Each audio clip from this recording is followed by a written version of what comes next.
এটুই মই কথা কোৱাটো এইটোই আৰু যাতে ইলেকশ্যন আগতে ইহঁতৰ ক্ষতিপূৰণটো দিব লাগে আৰু পাব লাগে। আজিলৈকে টোটাল 7টা মান ঘৰ এনেকুৱা ভাঙি গৈছে এই বছৰত, এই 2 মাহৰ ভিতৰতে 7টা মান। একো পোৱা নাই। যিমান ঘৰ ভাঙিছে ইমানবাৰ মই খবৰ দি পেলাই আহিছে, এনে ফটো খিনি যায়, এনে ইনকুৱাৰী বুলি কয়, এইটো আপোনাৰতো হ'ব বুলি কৈ আছে, কিন্তু এতিয়ালৈকে। আৰু আজি ৰাতি 1:30 বজাৰ পৰা যেতিয়া ঘৰ ভাঙিছে সি টাইমৰ পৰা মই ফৰেষ্টক ফোন কৰি আছে, আমাৰ ওচৰতে আছে 5 নম্বৰত, সিহঁতক ফোন মাৰিছে, সিহঁতক ফোনে উঠা নাই। তাৰপিছত আমাৰ ৰেঞ্জ আছে আঠিয়াবাৰীত, ইহঁতৰ লগতে ফোন কৰিছে, ইহঁতক কৈ আছে মই হাতী ডিউটিতে 5টা বজাত মই ঘুমাইছো, এতিয়া মই যাব নোৱাৰে। মই কেতিয়া এইফালে আবেলি বুলি কৈছে, 2-3 মান বজাত আহিব বুলি ইয়াতে ইনকুৱাৰী কৰিবলৈ।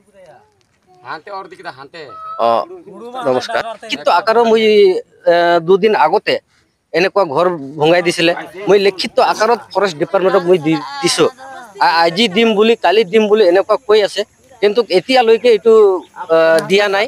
আৰু আজি ৰাতিও এনেকুৱা 11টা মান 1:30 মান বজাত আহি কিনি এনে জংঘলৰ হাতী, আৰু এতিয়া এই 3টা মানুহৰ ঘৰ এনে ভঙাই কিনি গ'ল। ইহঁতৰ চাউল লৈ গৈছে, ধান লৈ গৈছে, আৰু ইহঁতৰ হাড়ি বৰ্তন বিলাক চব এনে আপুনিও চাব পাৰে, এইটো একদম ভাঙি দি বুলি গৈছে। আৰু এইটোৱেই মই আমাৰ আসাম চৰকাৰ না ব্ৰিটিছ চৰকাৰ আৰু আমাৰ বন মিনিষ্টাৰ বি ফেৰেংগাঁৱত ওপৰত এইটো মই কৈ আছো যে যাতে ইহঁতৰ জংঘলৰ মানুহ আৰু জংঘলৰ বন মিনিষ্টাৰ হৈ কিনে যাতে নিজৰ ৰেঞ্চৰ ফৰেষ্টটো এইটো দায়িত্ব দিয়ে যেন, আৰু যিমান মানুহ ঘৰৰ ক্ষতি হৈছে, এই 3টা মানুহৰ ঘৰটো এনে ভাঙি দিছে, চাউল ধান বিলাকতো লৈ গৈছে। এইটো আমাৰ ইলেকশ্যনৰ আগতে ইহঁতক ঘৰবিলাক পাব লাগে আৰু দিব লাগে। ইহঁতক যিমান ক্ষতিপূৰণ হৈছে এইবিলাক দিব লাগে। আৰু যদি ইলেকশ্যন আগতে যদি ভোট কিবা ইহঁতৰ ক্ষতিপূৰণ যদি নিদিয়ে, তেনেহ'লে ইহঁতক যিটো দলৰ আহি কিনি আমাৰ ইয়াতে ভোট একো নাপাব।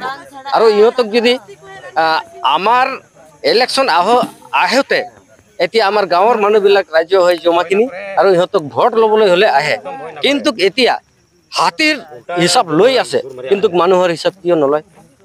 এতিয়া আমাৰ চৰকাৰক মই কম, যদি ইমানৰ ভোটৰ যদি ইমান ইম্পৰ্টেণ্ট আছে, ইহঁতক এই জংঘলত যাই কিনি এই বাঘ হাতী আৰু যিমান বান্দৰ চান্দৰ লৈ কিনি ইহঁতক জংঘলৰ ভিতৰত জমাই কিনি ইহঁতৰ লগত মিটিং কৰক। যিমান চৰকাৰ আছে ইহঁতৰ লগত। নমস্কাৰ আৰু জোহাৰ। মোৰ নাম ৰবীন হেম্ব্ৰম, মই আদিবাসী চেঙ্গেল অভিযান ব্লকৰ ছেক্ৰেটাৰী। মই এইটো আমাৰ ধৰমপুৰৰ বিষয়ে এইটো ক'বলৈ বিচাৰিয়ে, কাৰণ ইমান আজি নহয়, কালি নহয়, পৰহি বহুত দিনৰ পৰা এনেকুৱা জংঘলৰ হাতী আহি কিনে আমাৰ গাঁৱৰ বিলাকত ইমান অত্যাচাৰ কৰি আছে। সেইটোৰ কাৰণে মই আমাৰ এতিয়া ইলেকশ্যন আহি আছে, তাৰপিছত সেই চৰকাৰ বিলাক সি হাতীৰ ওপৰতে একো একশ্যন নলয়। মই বহুত বাৰ ফৰেষ্ট ডিপাৰ্টমেণ্ট মই ৰিকুৱেষ্ট কৰিছে, আৰু